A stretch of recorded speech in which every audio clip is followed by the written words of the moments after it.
Now, just a reminder for you, I threw a little piece of masking tape on top of the header trim pieces for the doors, for the closet, for the window, and I wasn't too particular about trying to make it super perfect because I figured I was going to have to cut that in after the fact.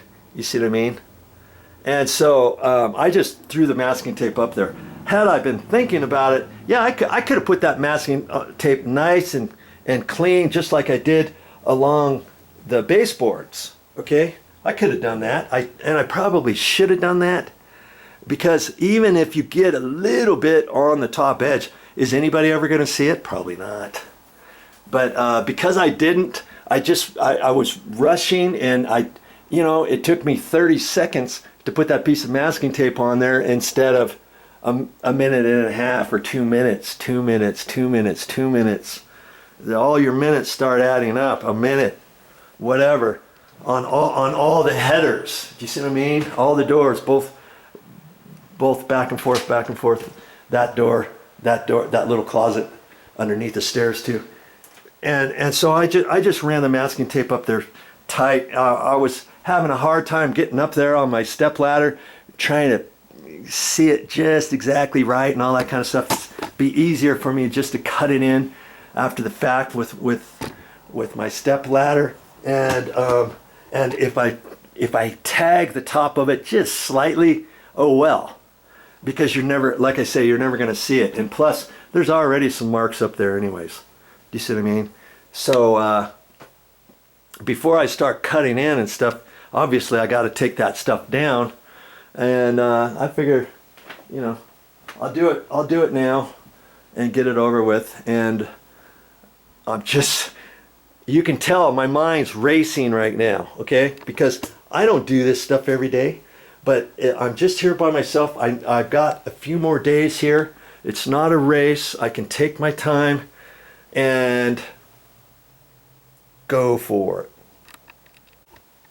Oh, do you remember I was telling you there was some paint up there on the edge. There was some paint over here, and I wasn't quite sure how my paint roller could do it. Well, you could see where I painted, right? And once I started lifting up the masking tape up there, there's this same color underneath my masking tape, where this room once upon a time used to be kind of a light gray color. Okay, 45 years of paint, people painting this. So hey, when it's like that, you still want to do the best you can, but don't sweat it. If you see different things that aren't like up to your snuff, how you like to leave things, just let somebody know. Or before you give somebody a price, a bid, look at the existing conditions. Look and see how many marks are on the walls. Ask them if there's certain gouges they want fixed. If there's, oh yeah, I noticed that the doorknob has a pretty good bugger mark behind it in the bathroom. Do you want me to fix that?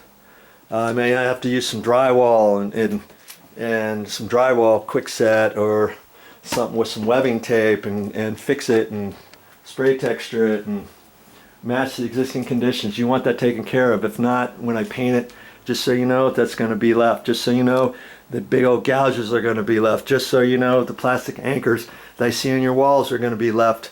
If you don't want me to do anything, or do you want me to include that in my price? And just so you know, somebody's painted this before, because you can see it all along your baseboards, all along your wall heater, all along your TV piece that's on the wall, everywhere else. You see what I mean? So take care, and hopefully these tips will assist you on your next painting project.